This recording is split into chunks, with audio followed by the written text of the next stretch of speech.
Iepa ikasleo, gogoratu DB bigarren mailan gaudela, bigarren unitatean. Bideonen helburua funtzioak azaltzea izango da.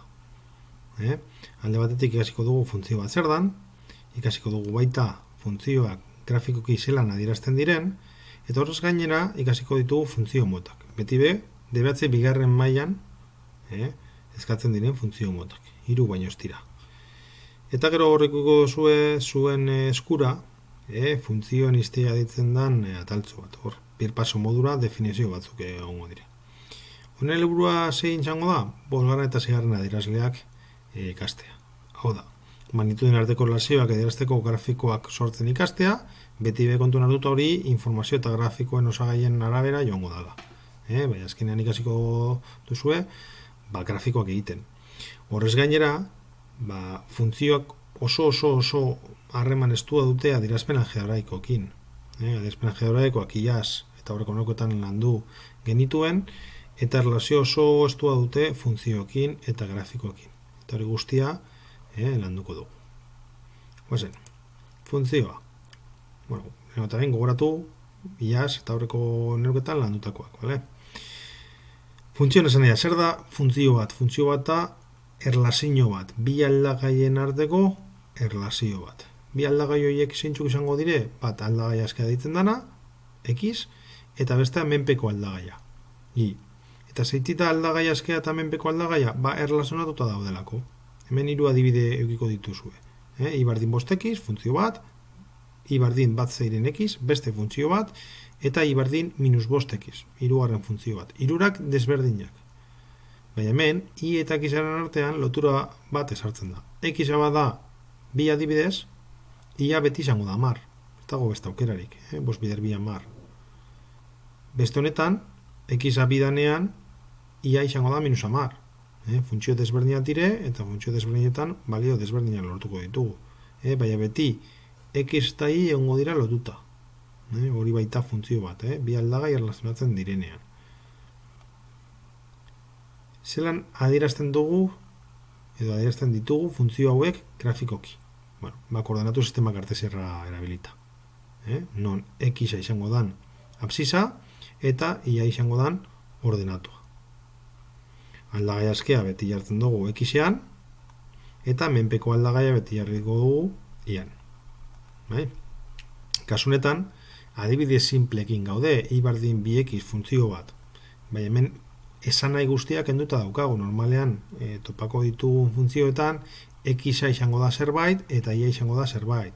Adibidez, X-a bada gominola kantidadea, Y prezio izango da. Eta hori izango da gure funtzioa. Kasunetan, adibide baten aurrean gaude, eta adibide horretan, funtzio simple bat eukiko dugu. Y bardin 2x esan nahirik gabe. Y bardin 2x funtzio eukita, egin behar dugun lehenengo gauza da, X-ari balioak emon. Eta bardin da ze balio erabiliko ditugu. Nik hemen 0, bat, 2, lau, zazpi balioak erabili ditut, baina 0, lau, zazpi, bederatzi, 12, 15 balioak erabilita be, emaitza bardina izango da. X-an jartzen ditugu balio batzuk, eta kalkulatu behar dugu balio bakoitzerako zein dan iren balioa. Zate baterako, X-a 0 danean, X-a hemen 0 danean, Y zenbata, Y da, 2 bider 0, 0. Orduan, egiko dugu 0, 0 puntua. Identifikatu dugu grafiko honetan lehenengo puntua, 0, 0 puntua. Bigarren puntu batera goaz, X bardin bat. X bardin bat danean, 2 bider bat, 2. Y izango da, 2. X bat danean, Y izango da, 2. X danean pi, 2 bider 2, lau. X adala zazpi, zazpi bider 2, 14. Eta horrela, betetzen dugu tablatzo. Eta tabla honetatik abiatuta, joango gara grafikora. Ardatz kartesiar bat indikatzen dugu, eta hemen dauden puntuak jartzen ditugu. 0, 0 puntua, 2 puntua, 2 puntua, 8 puntua, eta 7 puntua. Eta lerro zuzen baten bitartez lotzen ditugu puntu guztiak, eta gure grafikoa egin da Zeintzu dire dauden funtzio motak.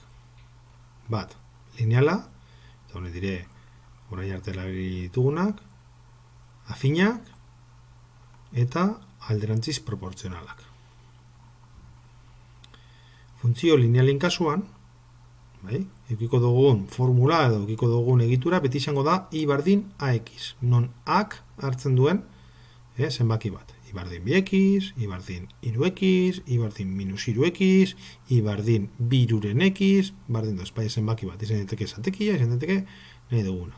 Beti izango da I berdin zenbakia bider x. Ez dago beste ezer. Hauek proportzionalki zuzenak izango dira, horrek zer nahi du, 0,0 puntutik pasako direla, eta lerro zuzen bat izango direla, eta puntu horretan, A hori, zenbaki hori beti izango da malda, edo proportzionaltasun konstantea, inklinazioa. Kasu honetan inklinazioa bi da, kasu honetan inklinazioa minus 3 da. Koordenatu jatorrizko puntutik pasatzen da, eta grafikoki adieraztean zuzen bat lortuko dugu. Lehen esan duguna. Proportzionalki zuzena izatea, zen nahi du. 0,0 puntutik pasatzen dela, eta lerro zuzena dela. Ikusiko dugun moduan, gero afinetan ez da hori gertatzen. Eta A, gure malda hori, gure inklinazio hori positiboa denean, adibidez hemen, gorakorra izango da, gorantza izango da. Eta kontrara A hori negatiboa denean, kasu honetan adibidez, berantza joango da. Minus 3x. Honet dire dauden bi aukerak. Batzutan eukiko dugu funtzioa, I berdin 2x, I berdin 3x, eta beste batzutan ez dugu eukiko, grafiko bat eukiko dugu, eta kalkulatu behar izango dugu zein dan funtzio hori. Funtzioan I eta X beti egongo dira, kalkulatu beharko genuke A horren balioa. Eta hori horrela egiten da beti. Maldaren kalkula beti egiten da. I biken I bat, zati X biken X bat. Funtzio linealen kasuan, puntu bat badaukagu 0,0 puntua. Hortaz azkenean, I eta Xen arteko zatiketa simple baten bitartez egingo litzake. Hemen daukagu gure funtzioa, grafikoki adierazita, aukeratzen dugu puntu bat, adibidez hau, 2,13, 3,1 puntua, eta I zati X egiten dugu. 1,3 moten du, horrek zen nahi du, gure funtzioa izango dela, I berdin 1,3 X.